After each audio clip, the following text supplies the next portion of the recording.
Good morning, students. Today we are going to discuss the chapter of class 9, that is the cell, fundamental unit of life. ये class 9 का bio का first chapter है, fundamental unit of life. अब इस chapter का नाम ही है cell. तो सबसे पहले हमें क्या पता होना चाहिए कि व्हाट इज सेल, सेल है क्या, है ना. तो एक डेफिनेशन दी हुई है, cell is the structural and functional unit of life. Life की स्ट्रक्चरल एंड फंक्शनल यूनिट है सेल. अब हमें बोल तो दिया कि it is structural and functional. What is structural and what is functional. Structure and function, इन दोनों टर्म से हम समझते क्या है. देखो, every organism is made up of cell. कोई भी ऑर्गेनिज्म आप ले लो, एनिमल्स, प्लांट या माइक्रोब्स, सब किससे बने हैं? सेल से बने हैं. यानी उनका बॉडी का जो बेसिक स्ट्रक्चर है वो किससे फॉर्म हुआ है? वो सेल से फॉर्म हुआ है. इसलिए हम उसको क्या कह रहे हैं? It is the structural, basic structure ही सेल है. सेल से छोटी कोई यूनिट नहीं है.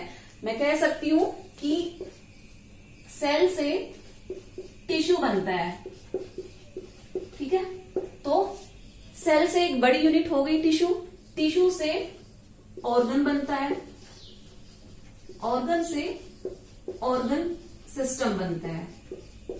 अगर मल्टी सेलुलर ऑर्गेनिजम्स की बात की जाए तो ये सारे के सारे जो चीजें हैं उसकी बॉडी में ये ऑर्गेनाइजेशन देखने को मिलता है. अगर मैं अपनी बात करूं, ह्यूमन बींग्स की बात करूं, तो हमारी बॉडी में organ system level of organisation है. मतलब हमारी जो बॉडी है वो उसमें सिस्टम्स हैं, जैसे कि reproductive system, respiratory system, digestive system. इसमें क्या है? सारे के सारे ऑर्गन्स एक साथ मिलकर काम कर रहे हैं, है ना.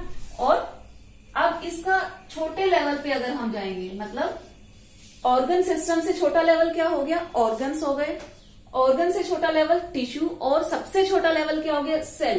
तो हम कह सकते हैं कि किसी ऑर्गेनिज्म में ऑर्गन सिस्टम एब्सेंट हो सकता है, ऑर्गन एब्सेंट हो सकता है. जैसे कि हम इनवर्टिब्रेट से हम आगे के कुछ चैप्टर्स में डिस्कस करेंगे, डाइवर्सिटी वाले चैप्टर में.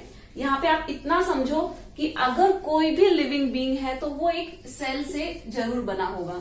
तो कहने का मतलब क्या होगा? उसका जो बेसिक स्ट्रक्चर है वो किससे बना है? It is made up of cell. तो सेल को हमने क्या कह दिया? एक स्ट्रक्चरल एंड फंक्शनल. अब हम इस वर्ड फंक्शनल से क्या समझते हैं? Cell as a individual.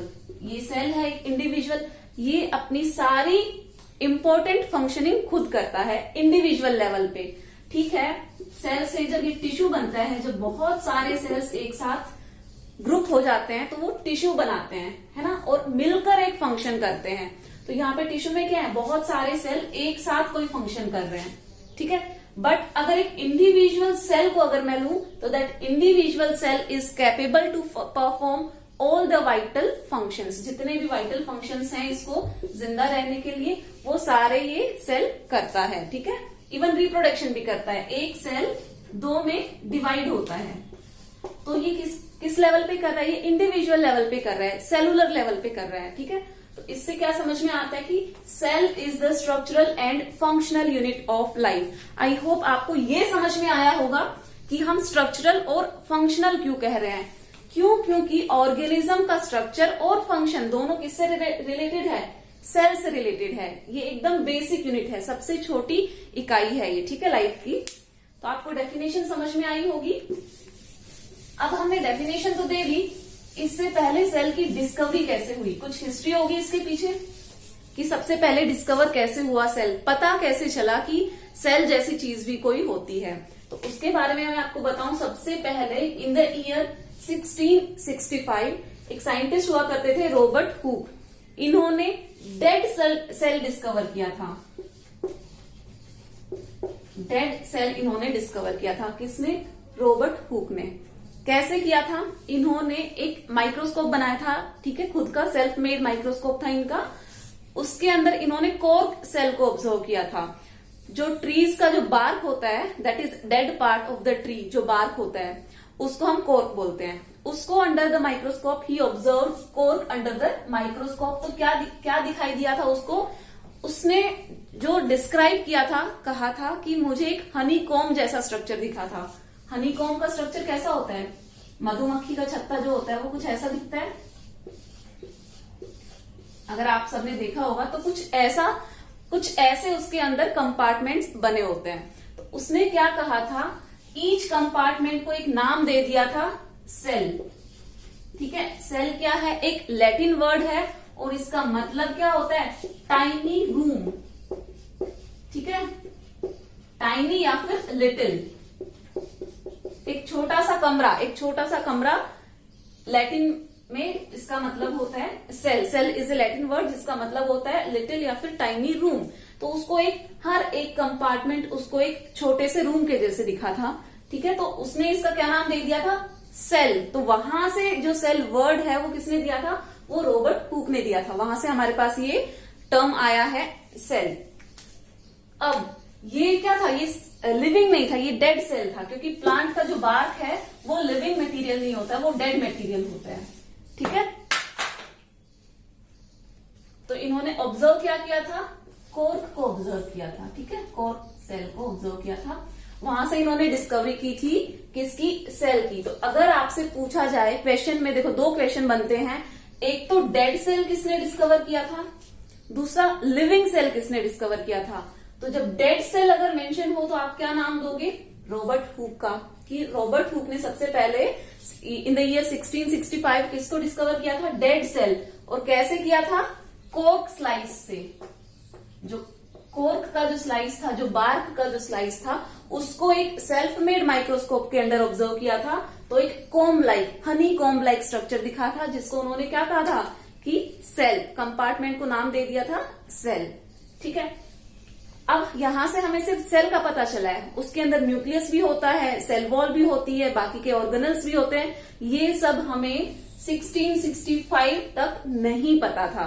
सिर्फ इतना पता था कि कुछ एक सेल, एक कंपार्टमेंट, छोटा सा कंपार्टमेंट है, बहुत सारे ऐसे ही बहुत सारे कंपार्टमेंट से मिलकर बॉडी बनी है। ठीक है, जो लिविंग बींग्स हैं उनकी बॉडी बनी है।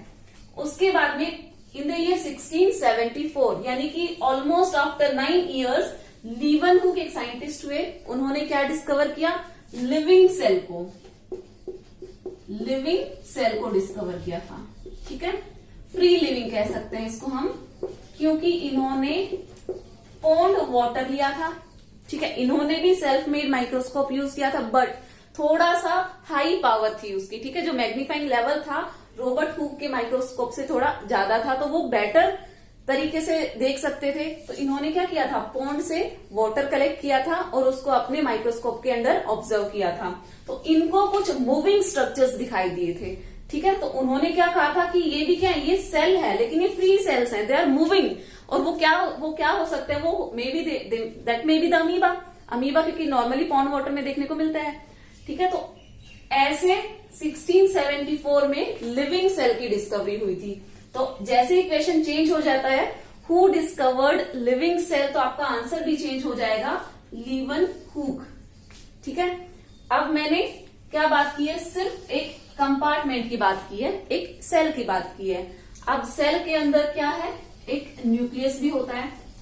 ठीक है, ये सब आप जानते हैं, 6th-7th में भी पढ़ चुके हो, बहुत बेसिक है।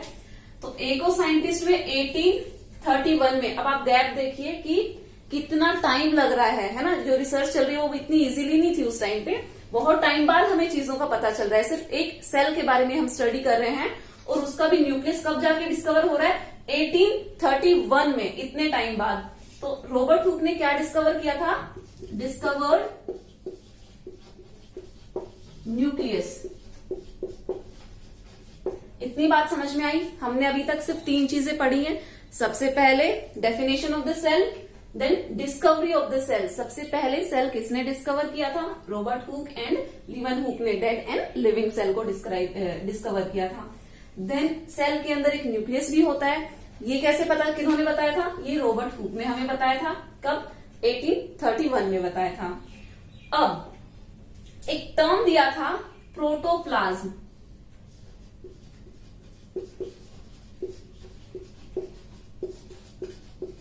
प्रोटोप्लाज्म, ये जो टर्म है ये क्या है, मैं इसको अभी डिस्क्राइब करती हूँ।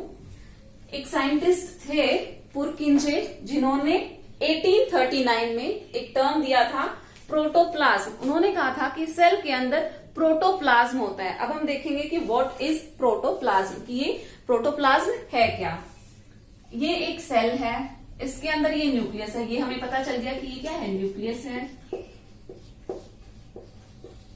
ये सेल की मेम्ब्रेन है, आउटर कवरिंग जो है सेल की, तो इसको हमने कह दिया सेल मेम्ब्रेन।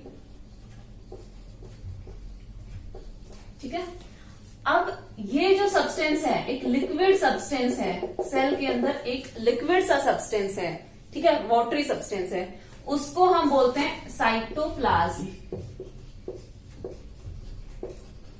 देखो ये एक सेल है, ये एक न्यूक्लियस है। अगर इस सेल की मैंने सेल मेम्ब्रेन हटा दी, अगर इस सेल की मैंने सेल न्यूक्लियस हटा दी, तो मेरे पास क्या बचता है, ये बीच का जो सब्सटेंस है, ये जो सब्सटेंस है जितना भी एक वाटर लाइक सब्सटेंस है, इस सब्सटेंस को क्या नाम दे दिया है, साइटोप्लाज्म। ये क्या है, साइटोप्लाज्म। अब प्रोटोप्लाज्म क्या है, जब मैंने न्यूक्लियस को हटाकर बात की है ना, excluding nucleus we call this substance as cytoplasm, but including nucleus अगर मैं इस पूरे कंपोनेंट की बात करूं कि सेल मेम्ब्रेन के अंदर जो भी चीजें हैं, including cytoplasm and including nucleus, we call it as protoplasm. ठीक है, एक छोटा सा बेसिक सा डिफरेंस है, बहुत छोटा सा डिफरेंस है। जनरली बच्चे इन दोनों को एक ही सेंस में यूज करते हैं, उन्हें लगता है कि प्रोटोप्लाज्म भी सेम है एंड साइटोप्लाज्म भी सेम है। ये बहुत ही माइन्यूट सा एक डिफरेंस है जो आप सबको पता होना चाहिए। एक बार फिर से इसको मैं अच्छे से लिख के बता देती हूं।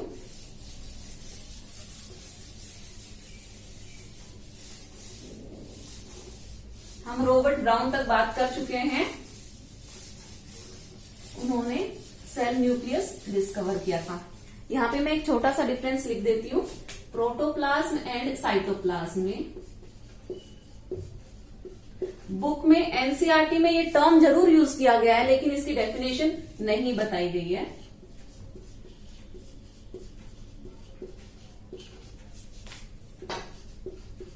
Liquid substance inside cell excluding nucleus। Nucleus को एक्सक्लूड करके जो भी सब्सटेंस है, लिक्विड सब्सटेंस है सेल के अंदर, वो कहलाएगा साइटोप्लाज्म। और मैं इसको कैसे लिख सकती हूँ, प्रोटोप्लाज्म को क्या मैं लिख सकती हूँ कि साइटोप्लाज्म प्लस न्यूक्लियस। बात तो एक ही है कि मैंने ये जो साइटोप्लाज्म था, जो लिक्विड सब्सटेंस था, उसके साथ मैंने ये क्या ऐड कर दिया, यहाँ पे इन्होंने एक्सक्लूड कर दिया था न्यूक्लियस को, मैंने क्या कर दिया, ऐड कर दिया, तो क्या बन गया ये प्रोटोप्लाज्म। तो आपको ये बेसिक सा डिफरेंस पता होना चाहिए। जब हम न्यूक्लियस की भी बात करेंगे साइटोप्लाज्म के साथ, तो वो प्रोटोप्लाज्म कहलाएगा। जब हम न्यूक्लियस को हटाकर बात करेंगे, हम बात तो सेल के अंदर की कर रहे हैं, बट हम न्यूक्लियस को काउंट नहीं कर रहे हैं, ठीक है, तो जो भी सब्सटेंस है उसके अंदर वो क्या कहलाएगा, cytoplasm. I hope I am clear with the two terms, protoplasm and cytoplasm. अब हम ओके, तो ये टर्म किसने दिया था, coined the term प्रोटोप्लाज्म। ठीक है, ये साइंटिस्ट थे पुरकिंजे, इन्होंने प्रोटोप्लाज्म का मतलब समझाया, मतलब टर्म दिया था कि ऐसा भी कुछ होता है, वो मैंने आपको बता दिया कि वो क्या होता है। नेक्स्ट अब आते हैं, ये मोस्ट इंपोर्टेंट, इसको आप बहुत ही ज्यादा इंपोर्टेंट मार्क कर लो। दो साइंटिस्ट हुए हैं, स्लाइडन एंड सैकवॉन। ठीक है, इन्होंने क्या दिया, सेल थ्योरी। सेल थ्योरी इन्होंने दी है, सेल थ्योरी बहुत इंपॉर्टेंट चीज है सेल थ्योरी। इसको थोड़ा सा डिटेल में पढ़ाऊंगी कि क्या कहती है cell theory. According to the Schleiden and Schwann, what is cell theory. ये कब दी थी, इन द ईयर 1838 एंड 1839। देखो इन दोनों ने अलग अलग काम किया था, नाम एक साथ, क्योंकि चीज तो एक ही बताई थी इन्होंने, बात एक ही कही थी, तो हम इसका नाम एक साथ लिखते हैं, बट इन्होंने इंडिविजुअली काम किया था, अलग अलग ईयर में काम किया था, 38 एंड 39 में। तो जो सेल थ्योरी है, okay, so what is cell theory. Cell theory है क्या। अब सेल थ्योरी दो चीजें कहती है, एक तो all living things all living beings या थिंग्स कुछ भी कह लो, आर मेड ऑफ सेल। जितने भी लिविंग बीइंग्स हैं वो सारे के सारे किससे बने, वो सेल से बने हैं। और दूसरी बात ये क्या कहती है, cell is the basic unit of life. ये बात किसने कही थी, ये बात, ये जो दोनों स्टेटमेंट हैं इनको कलेक्टिवली हम कहते हैं सेल थ्योरी। और ये कहा किसने था, ये जो सेल थ्योरी दी किसने थी, it was given by Schleiden and Schwann. ठीक है, ये दो साइंटिस्ट थे, इन्होंने इन द ईयर 1838 एंड 1839, ठीक है, ये थ्योरी दी थी सेल थ्योरी। और इन्होंने क्या कहा था, देखो हमने डेफिनेशन में भी यही बात की थी कि cell is the basic unit of life और structural and functional unit of life. ये तो हम अब कह रहे हैं ना, जब हमें सारी चीजें डिस्कवर कर चुके हैं, हम सारी चीजें हमें पता है। लेकिन स्टार्टिंग कहां से हुई, 1665 से। उस वक्त हमें सिर्फ एक सेल पता था, वो भी कैसा, डेड। हमें तब ये भी नहीं पता था अच्छा लिविंग सेल कैसा दिखता है या उसके अंदर क्या क्या कंपोनेंट होते हैं। तो ऐसे 1665 से लेकर 1838 तक आते आते एक थ्योरी, एक स्टेटमेंट आई थी, जो क्या थी कि जितने भी लिविंग बीइंग्स हैं, all the living beings they are made up of cell and cell is the basic unit of life. अब ये जो सेल थ्योरी है इसको एक्सटेंड किया गया था। एक और साइंटिस्ट हुए विर्चो, ठीक है, इन द ईयर 1855। अब आप ईयर से, मैं ईयर क्यों लिख रही हूं, ताकि आपको ये समझ में आए कि जो डिस्कवरी है, ये जो रिसर्च है, इतना इजीली नहीं है, कुछ दिन कुछ साल की नहीं है। ये बहुत लंबे गैप के बाद में हमें चीजें डिस्कवर हो रही थी, बहुत लंबे टाइम बाद हमें चीजों का पता चल रहा था। ठीक है, इन्होंने क्या कहा था, इन्होंने ये इसी को सेल थ्योरी को क्या किया था, थोड़ा मॉडिफाई किया था, इसको आगे बढ़ाया था, एक्सटेंड किया था। और ये कहा था कि all cells arise from pre existing cells.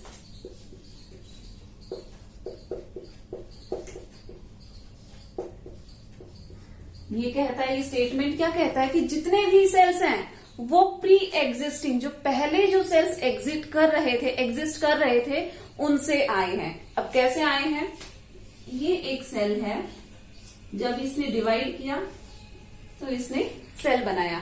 ठीक है, अब जब ये सेल डिवाइड करेगा तो ये फिर से दो सेल बनाएगा। इससे हमें क्या समझ में आ रहा है कि जितने भी एग्जिस्टिंग सेल हैं, अभी जो सेल हैं, ठीक है, जितने भी एग्जिस्टिंग सेल हैं वो अपने प्री एग्जिस्टिंग, जो सेल पहले एग्जिस्ट कर रहा था वहां से आए हैं। और ये भी जो सेल है ये अपने प्री एग्जिस्टिंग सेल से आए थे। अब आप पूछोगे कि तो पहला सेल कैसे आया था, है ना, तो वो हम 12th का चैप्टर है ओरिजिन ऑफ लाइफ, उसमें हम स्टडी करेंगे। यहाँ पे तो देखो, जो विर्चो थे जिन्होंने सेल थ्योरी को मॉडिफाई किया था, इन्होंने भी ये नहीं बताया था कि सेल की डिस्कवरी कैसे हुई है, मतलब कि ओरिजिन ऑफ सेल क्या है। इन्होंने बस ये कहा था कि जितने भी सेल्स हैं वो सारे के सारे प्री एग्जिस्टिंग सेल से आते हैं। ठीक है, कि पहले जो सेल है वही डिवाइड होके आगे सेल्स को जन्म देता है। तो यहाँ ये शॉर्ट सा क्या था, एक आउटलाइन थी आपकी डिस्कवरीज की। ये आपको पता होना चाहिए, बुक में एनसीईआरटी में एक बॉक्स बनाकर दे रखा है और जनरली बच्चे उसको पढ़ते नहीं है, ये सोचते हैं कि ये इम्पोर्टेंट नहीं है, but this is the most important part of the chapter, क्योंकि यहां से आपका 1 नंबर का क्वेश्चन जरूर फ्रेम होता है। ठीक है, कभी कभी 2 नंबर में भी आती है। जब सेल थ्योरी पूछी जाती है तो वो हमेशा 2 नंबर में पूछी जाती है। ठीक है, तो ये याद रखना। इस अभी तक जो पढ़ा है इसके मैं क्वेश्चंस लिखवा देती हूँ कि क्या क्या क्वेश्चंस आपसे पूछे जा सकते हैं। हु डिस्कवर्ड सेल, ठीक है। दूसरा क्वेश्चन आ सकता है, हु डिस्कवर्ड डेड सेल। तीसरा क्वेश्चन आ सकता है, who discovered living cell. And fourth question में be asked, who discovered nucleus and fifth, ये फिल इन द ब्लैंक्स में भी आ सकते हैं ये equation. Cell theory was given by, ठीक है, कि सेल थ्योरी किसने दी थी। अब आप देखो कि फर्स्ट एंड सेकंड क्वेश्चन कुछ एक जैसा ही है कि हु डिस्कवर्ड सेल। अब भले ही वो एक डेड सेल था, ठीक है, जो, लेकिन फर्स्ट डिस्कवर तो वही था। तो अगर आपके क्वेश्चन में डेड सेल नहीं लिखा हुआ है तो भी इसका आंसर क्या होगा, रॉबर्ट हुक, ठीक है। अगर पूछा जाए हु डिस्कवर्ड सेल तो आप कहेंगे रॉबर्ट हुक। अगर ईयर पूछा जाए तो आप बताएंगे इन द ईयर 1665। अगर आपसे पूछा जाए हु डिस्कवर्ड डेड सेल तो भी आपका आंसर क्या होगा, रॉबर्ट हुक। लेकिन जैसे ही इसमें लिविंग टर्म ऐड हो जाए कि आपसे पूछा जा रहा है कि लिविंग सेल किसने डिस्कवर किया था फर्स्ट टाइम, तो आप क्या बताओगे, ये किसने किया था, ये लीवन हुक ने किया था,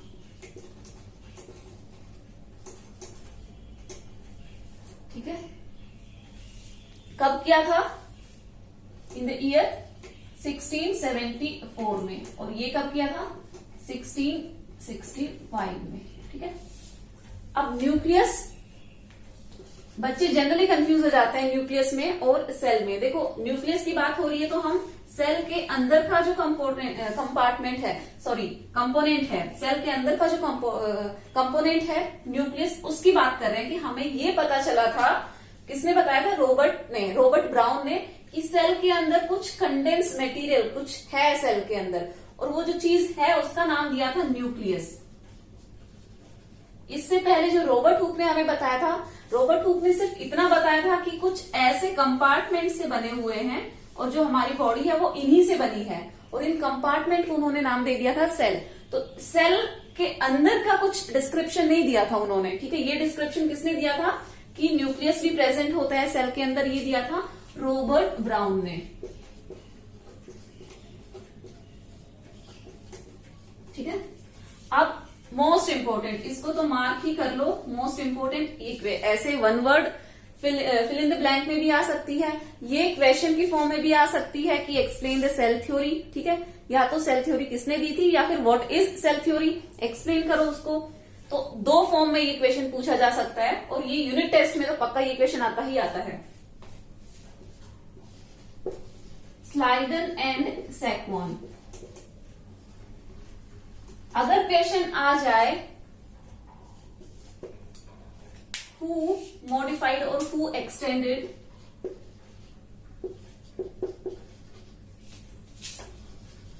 सेल थ्योरी, अब जो सेल थ्योरी है वो एक्सटेंड किसने की थी, तो वो एक्सटेंड की थी विर्चो ने, ठीक है। अब एक क्वेश्चन और पूछा जा सकता है, यहाँ पे स्टेटमेंट लिख के पूछा जा सकता है कि ये स्टेटमेंट किसने दी थी, और वो स्टेटमेंट क्या हो सकती है, all cells arise from pre existing cells, ठीक है। ये जो स्टेटमेंट है ये किसने दी थी, अगर आपसे क्वेश्चन में ये पूछा जाए तो भी आपका आंसर क्या हो जाएगा, विर्चो ने दी थी, ठीक है। तब आप ये नहीं कहोगे, सेल थ्योरी अगर पूछी जाए तब आप स्लाइडन एंड सैकमान का नाम दोगे, लेकिन जब ये पर्टिकुलर स्टेटमेंट लिखा हुआ आ जाए तब आप विर्चो का नाम दोगे, ठीक है। मुझे लगता है जितने भी क्वेश्चन बन सकते थे इस वाले पार्ट से, जितनी भी डिस्कवरीज हैं, ठीक है, ये इस चैप्टर का एक आप कह लो कि मोस्ट इंपोर्टेंट पार्ट है, जो कि बहुत एक छोटे से बॉक्स में लिख दिया गया है, लेकिन बहुत उसको डिस्क्राइब नहीं किया गया है, और जनरली बच्चे इसको स्किप कर देते हैं। तो ये मैंने आपको बता दिया कि यहां से भी एक क्वेश्चन पक्का फ्रेम होता है, ठीक है। तो I hope I am clear with the discovery part. अब हम आगे मूव करते हैं सेल के साइज एंड सेल टाइप पे। पहले हम शेप की बात कर लेते हैं, ठीक है। सेल की बात हो रही है तो पहले हम बात करेंगे उसके शेप की, दूसरा हम बात करेंगे साइज की, तीसरा हम बात करेंगे उसके कंपोनेंट की, कौन कौन से कंपोनेंट होते हैं। ठीक है, अगर मैं बात करूं शेप की, ठीक है, तो आपकी बुक में एक एक्सपेरिमेंट दिया हुआ है, एक एक्टिविटी दी गई है। उस एक्टिविटी में आपको क्या करना है कि ऑनियन पील समझते हो, जो प्याज का जो छिलका, एक झिल्ली निकलती है, छिलके के अंदर से भी जो प्याज का जो छिलका है उसके अंदर से आप कोशिश करना, कुछ एक झिल्ली टाइप, एक मेम्ब्रेन टाइप पार्ट निकलता है, उसको हम क्या कहते हैं, वो जो मेम्ब्रेन है उसको जब हम ऑब्जर्व करते हैं अंडर द माइक्रोस्कोप, ठीक है, तो हमें कुछ एक स्ट्रक्चर नजर आता है। और वो आप कोई भी ऑनियन ले लो, ठीक है, कहीं से भी खरीद लो, कोई भी ऑनियन ले लो, जो वो स्ट्रक्चर दिखाई देगा जब आप उसको ऑब्जर्व करोगे, वो हर ऑनियन में सेम स्ट्रक्चर होगा। ठीक है, फॉर एग्जाम्पल मान लो कुछ ऐसा स्ट्रक्चर आपको दिख रहा है, ये ऑनियन पील है, ऑनियन का जो छिलका है, ठीक है, उसके अंदर जो स्ट्रक्चर है, आप कोई भी ऑनियन उठा लो, सब में ये स्ट्रक्चर ऐसा ही दिखेगा। ठीक है, तो ये एक पर्टिकुलर शेप है किसका, ऑनियन सेल का। ठीक है ना, जो ऑनियन सेल है, ऑनियन है किससे बनी हुई है, सारी की सारी ऑनियन इससे बनी हुई है। ठीक है, ये उसके सेल का शेप है। ऐसे ही अगर मैं बात करूं आरबीसी, जो हमारे रेड ब्लड सेल हैं, वो सारे के सारे आपको ऐसे दिखाई देंगे। ठीक है, स्पेरिकल शेप में दिखाई देंगे। ठीक है, अब आप एक सवाल पूछ सकते हो सकता है किसी के माइंड में आया हो और किसी के माइंड में नहीं आया हो, बट मैं फिर भी बता देती हूँ कि यहाँ पे मैंने बात की है आरबीसी की, तो मैंने ये सेल ड्रॉ किए हैं। ठीक है, आरबीसी सेल मैंने ड्रॉ किए हैं। यहाँ पे भी मैंने ऑनियन पील की बात की है, यहाँ पे भी ये सेल ही है। ठीक है, ये सारे सेल हैं, लेकिन ऑनियन पील के सेल हैं। इन सब में मैंने ये एक स्ट्रक्चर ड्रॉ किया है inside the cell, that is nucleus, but यहाँ पे मैंने वो स्ट्रक्चर नहीं ड्रॉ किया है। तो क्या कोई बता सकता है कि मैंने ये स्ट्रक्चर क्यों नहीं ड्रॉ किया है? थोड़ा 2 मिनट का टाइम ले लो, तब तक हम आगे की बात करते हैं, उसके बाद में मैं ये चीज बताऊंगी। ठीक है, अभी आप सोच लो, जितना दिमाग लगा सकते हो आप लगा लो। Next is the size, shape. एक ऑर्गेनिजम्स के जो सेल्स होते हैं, देखो अगर हम बेसिक से सेल की बात करें तो सारे सेल एक जैसे ही दिखते हैं, है ना, सेल मिलकर टिश्यू बनते हैं। लेकिन जब जो कॉम्प्लेक्स ऑर्गेनिजम्स हैं जैसे कि ह्यूमन बींग्स, उसमें सेल के टाइप हो जाते हैं। ठीक है, अलग अलग टाइप, क्यों? क्योंकि अलग अलग टिश्यू अलग अलग फंक्शन करता है, क्योंकि वो उस पर्टिकुलर फंक्शन के लिए बन गया है, तो उसका शेप भी अलग होगा और उसका साइज भी अलग होगा। ठीक है, अब साइज में मैं बात करती हूं ऐसे सेल्स जो हमें नेकेड आईज से नहीं दिखते हैं, मीन्स दे आर माइक्रोस्कोपिक। ठीक है, माइक्रोस्कोपिक मतलब वो माइक्रोस्कोप के अंदर ही हम उनको देख सकते हैं, ऐसे नॉर्मल आईज से हम नहीं देख सकते हैं। दूसरा, हम विदाउट माइक्रोस्कोप नॉर्मल आई से भी देख सकते हैं, can be seen with normal, और नेकेड लिख देती हूं मैं यहां पे इसको, नेकेड आईज। विदाउट किसी हेल्प के, हमें कुछ नहीं चाहिए, नॉर्मली विजिबल होते हैं ये सेल। ठीक है, चलो इसका आंसर आप सुन लो कि जो आरबीसी होते हैं ना, उनके अंदर न्यूक्लियस एब्सेंट होता है। ठीक है, इसलिए जब भी आप आरबीसी का स्ट्रक्चर बनाते हो तो कभी भी उसके अंदर न्यूक्लियस नहीं बनाते हो। ठीक है, अगर ये ऐसा स्ट्रक्चर है तो ये गलत है। क्यों? क्योंकि आरबीसी के अंदर न्यूक्लियस एब्सेंट होता है। ठीक है,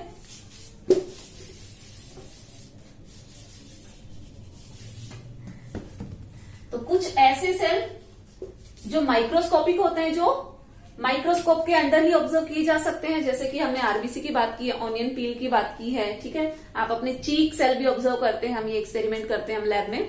ठीक है, ये सारे के सारे क्या है, माइक्रोस्कोपिक हैं, इनका साइज बहुत छोटा है।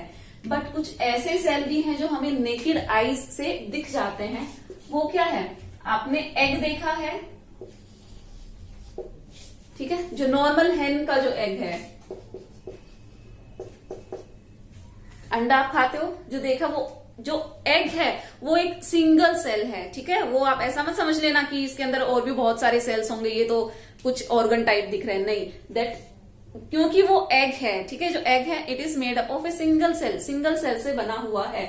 तो ये क्या है, हमें विदाउट किसी, अब हम ऐसा तो नहीं है कि उसको माइक्रोस्कोप के अंदर हम ऑब्जर्व करते हैं, इसको नॉर्मली विदाउट एनी एड, ठीक है, ऐसे ही ये विजिबल है।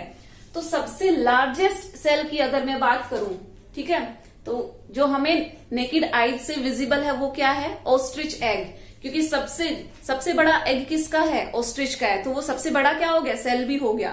तो अगर आपसे कोई क्वेश्चन पूछे कि लार्जेस्ट सेल, ठीक है, तो लार्जेस्ट सेल बॉडी का नहीं पूछ रहे हैं, ठीक है, इन कॉमन पूछ रहे हैं कि लार्जेस्ट सेल कौन सा है, तो वो है ऑस्ट्रिच एग। ठीक है, ये दोनों चीजें आपको समझ में आ गई, शेप एंड साइज।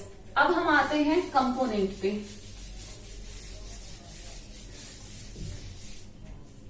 इससे पहले एक बार नंबर ऑफ सेल पे हम बात कर लेते हैं, नंबर ऑफ सेल पे, कि जो ऑर्गेनिजम्स हैं, जो लिविंग बींग्स हैं, उनके अंदर कितने सेल्स हैं, है ना। एक कॉमन सा क्वेश्चन है, आप सबके माइंड में आ रहा होगा कि ऐसा हमने बात की कि जितने भी लिविंग बींग्स हैं they are made up of cells, तो कितने सेल से बने हैं। नंबर ऑफ सेल के बेसिस पे हम ऑर्गेनिजम्स को दो टाइप्स में डिवाइड कर सकते हैं। वन इज यूनिसेलुलर, यूनि का मतलब क्या होता है, वन, तो सीधा सीधा समझ में आ रहा है कि those animals which are made up of a single cell, एक ही सेल से बने हैं, वो क्या कहलाएंगे, यूनिसेलुलर। दोज एनिमल्स की जगह मैं यहां पे ऑर्गेनिजम्स लिख देती हूं, वो ज्यादा बेटर रहेगा। Organisms which are made up of single cell, ठीक है, सिंगल सेल से जो ऑर्गेनिज्म बने हैं वो कहलाते हैं यूनिसेलुलर। अब इसका एग्जाम्पल, अमीबा, सबने सुना होगा अमीबा का नाम, ये सिंगल सेलुलर ऑर्गेनिज्म है, एक ही सेल से बना है, पूरा जो ऑर्गेनिज्म है उसके पास एक ही सेल होता है। ऐसे ही पैरामीशियम, ठीक है, ऐसे और भी बहुत सारे ऑर्गेनिजम्स हैं जो एक सिंगल सेल से बने होते हैं। अब हम बात करते हैं सेकेंड टाइप की, मल्टी सेलुलर। ऐसे ऑर्गेनिजम्स जो बहुत सारे, मल्टी मीन्स मेनी, मल्टी का मतलब क्या है, मेनी, जो बहुत सारे सेल से बने होते हैं, मे बी मिलियंस और बिलियंस ऑफ सेल्स, ठीक है। तो मल्टी सेलुलर ऑर्गेनिजम्स में कैसे ऑर्गेनिजम्स आ गए, दोज ऑर्गेनिजम्स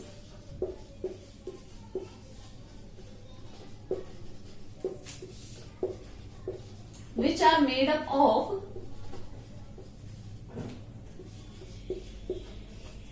many cells, या फिर मैं कह सकती हूं more than one cell.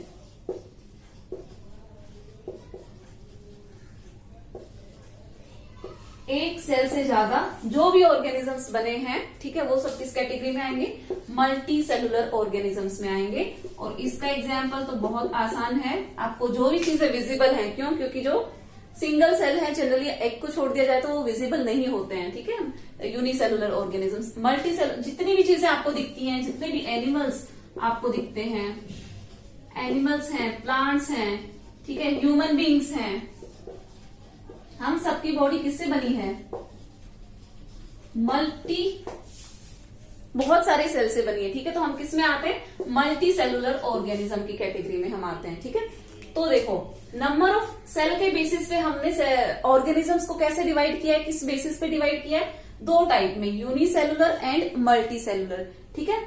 Multi cellular मतलब ऐसे एनिमल्स जो एक से ज्यादा सेल से बने हैं, and unicellular means those animals, those organisms which are made up of a single cell, एक सिंगल सेल से बने हैं। तो ये चीज क्लियर है यहाँ पे। अब हम आगे बढ़ते हैं, कंपोनेंट ऑफ द सेल।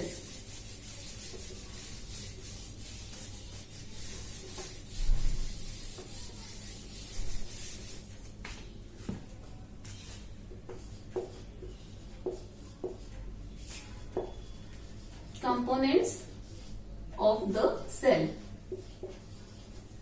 यहां से बहुत मेन पार्ट स्टार्ट होता है हमारे चैप्टर का। सबसे पहले अगर मैं बात करती हूं तो ये एक सेल है, ठीक है। तो सेल है तो उसकी आउटर कवरिंग भी होगी, आउटर कवरिंग है तो हम इसका क्या नाम देते हैं, इस कवरिंग को हम सेल मेम्ब्रेन बोलते हैं, या फिर प्लाज्मा मेम्ब्रेन बोलते हैं। दोनों का मतलब सेम है, ठीक है। इसमें कंफ्यूज मत होना, अगर आपको सेल मेम्ब्रेन लिखा हुआ मिले या फिर प्लाज्मा मेम्ब्रेन लिखा हुआ मिले तो दोनों का मतलब क्या है, सेम है। मतलब हम बात कर रहे हैं सेल की जो आउटर मोस्ट कवरिंग है, हम उसकी बात कर रहे हैं, ठीक है। अब बीच में क्या प्रेजेंट होता है हमेशा, न्यूक्लियस। तो एक कंपोनेंट क्या हो गया, न्यूक्लियस हो गया, ठीक है। अब हमने बात की थी, पहले भी हम बात कर चुके हैं कि जो एक लिक्विड सब्सटेंस है सेल में जो होता है उसको हम क्या कहते हैं, उसको हम कहते हैं साइटोप्लाज्म। ये सबसे बेसिक स्ट्रक्चर है सेल का, ठीक है। ये कंपोनेंट मोस्ट इंपोर्टेंट कंपोनेंट है, ठीक है। आप जब भी आप एक सेल को ड्रॉ करते हो तो इतनी चीजें आपको पक्का उसमें लेबल करनी ही है, ठीक है। तब हम इसको एक सेल कहेंगे, ठीक है। अगर इसमें न्यूक्लियस नहीं होगा तो भी एक सेल नहीं कहलाएगा, क्योंकि ये अपने फंक्शनिंग नहीं कर पाएगा। जो न्यूक्लियस है उसी के अंदर डीएनए होता है। तो अब आप इसको देखो, जो सेल मेम्ब्रेन है इसके आउटसाइड एक और मेम्ब्रेन प्रेजेंट हो भी सकती है और नहीं भी हो सकती है। अगर ये प्रेजेंट है membrane outside the plasma membrane, plasma membrane के भी बाहर है, ये जो मेम्ब्रेन है देखो, ये प्लाज्मा मेम्ब्रेन थी तो ये सेल वॉल कहलाएगी। और ये जो सेल वॉल है ये इकलौता ऐसा फीचर है जो सिर्फ प्लांट्स में पाया जाता है, या तो बैक्टीरिया में पाया जाता है या फिर प्लांट्स में। एनिमल सेल में सेल वॉल एब्सेंट होती है, ठीक है। एनिमल सेल में जो आउटर मोस्ट कवरिंग है वो क्या होगी, वो सेल मेम्ब्रेन या फिर प्लाज्मा मेम्ब्रेन होगी, सेल वॉल नहीं होगी, ठीक है। तो जिन कंपोनेंट्स की हम बात करने जा रहे हैं, सबसे पहले हम प्लाज्मा मेम्ब्रेन की बात करेंगे,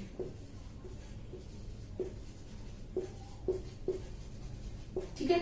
ये जो प्लाज्मा मेम्ब्रेन है ये क्या है, कहां प्रेजेंट होती है और इसका क्या फंक्शन है, ठीक है। तो सबसे पहले जो प्लाज्मा मेम्ब्रेन है, जैसा कि हमें स्ट्रक्चर से समझ में आ रहा है, it is the outer most covering, है ना। तो हम कह सकते हैं आउटर कवरिंग ऑफ सेल। अब ये आउटर कवरिंग तो है सेल की, लेकिन इसका काम क्या है, मान लो ये मैंने बहुत सारे सेल बना दिए, तो ये क्या कर रही है, ओके, ये बाकी का जो स्पेस आपको दिख रहा है, यहाँ पे भी मटेरियल प्रेजेंट होता है जिसको हम एक्स्ट्रा सेलुलर, ये जो एनवायरमेंट, एक सेल के बाहर के एनवायरमेंट की अगर हम बात करते हैं तो हम उसको कहते हैं एक्स्ट्रा सेलुलर एनवायरमेंट, ठीक है। और इस एक्स्ट्रा सेलुलर एनवायरमेंट में जितने भी सब्सटेंस है हम उसको क्या कहेंगे, एक्स्ट्रा सेलुलर मटेरियल या फिर एक्स्ट्रा सेलुलर सब्सटेंसेस। और जब हम एक सेल की बात करते हैं तो सिर्फ हम उस एक सिंगल सेल और उसके अंदर जो भी कंपोनेंट है हम उसकी बात करते हैं। तो एक बेसिक फंक्शन क्या हो गया प्लाज्मा मेम्ब्रेन या फिर सेल मेम्ब्रेन का बेसिक फंक्शन क्या हो गया कि ये सेल के अंदर के कंपोनेंट को बाहर के एक्स्ट्रा सेलुलर मटेरियल से अलग करती है ना। अगर ये मेम्ब्रेन नहीं होती, इन सेल्स की अगर ये मेम्ब्रेन नहीं होती तो इनका जो मटेरियल है वो आपस में मिक्स होता रहता है ना, जो कंपोनेंट है वो अलग अलग नहीं होते। तो हम क्या कह सकते हैं कि प्लाज्मा मेम्ब्रेन क्या है, it is the outer covering of the cell and क्या करती है, ये जो कंपोनेंट्स है अंदर का जो मटेरियल है उसको क्या करती है, बाहर के एक्स्ट्रा सेलुलर मटेरियल से डिवाइड करती है, ठीक है।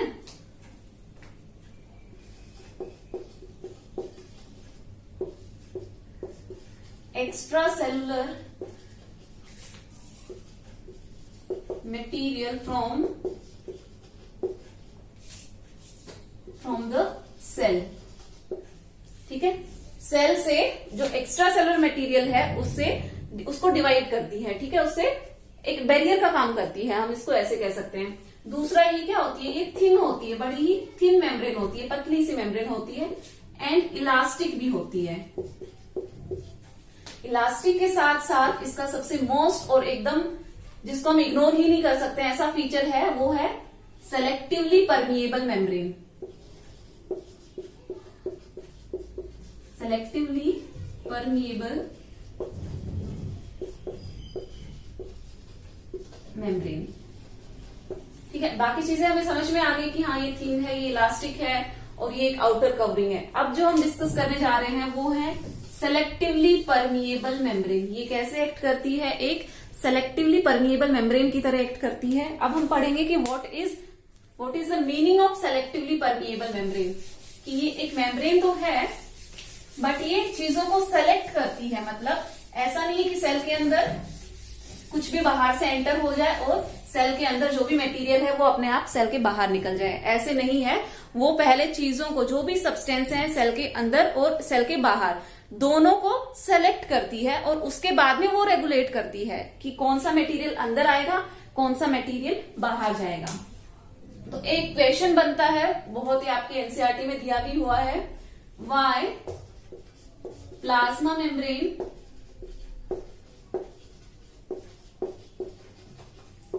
is called selectively permeable membrane?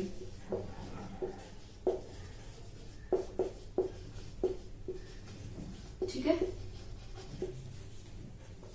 ये क्वेश्चन बनता है। अब इसका आंसर आप क्या लिखोगे? Plasma membrane is known as selectively permeable membrane because, मैं यहां से स्टार्ट कर रही हूं, इट अलाउज लिमिटेड substances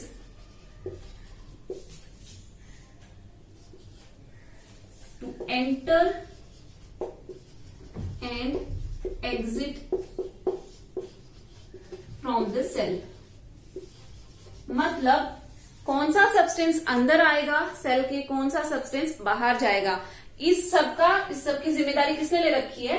ये मेम्ब्रेन ने, प्लाज्मा मेम्ब्रेन ने ले रखी है। ठीक है, इसीलिए इसका नाम है सेलेक्टिवली, कि इसका काम है ये सेलेक्ट करके चीजों को अंदर भेजेगी। ऐसे ही नहीं है कि आंखें बंद करके हाँ सेल के अंदर कुछ भी आ रहा है, कुछ भी जा रहा है। ठीक है, तो आप इस सेंस में इसको समझ सकते हो। क्यों? क्योंकि ये सब्सटेंस को लिमिट करती है ना, कुछ लिमिटेड सब्सटेंस को ये अलाउ करती है अंदर आने के लिए और लिमिटेड सब्सटेंस को ही बाहर जाने के लिए अलाउ करती है। तो इसलिए ये कहलाती है सेलेक्टिवली परमिएबल मेम्ब्रेन। ठीक है, आज हम इसको यही स्टॉप करते हैं। नेक्स्ट क्लास में हम इसके आगे का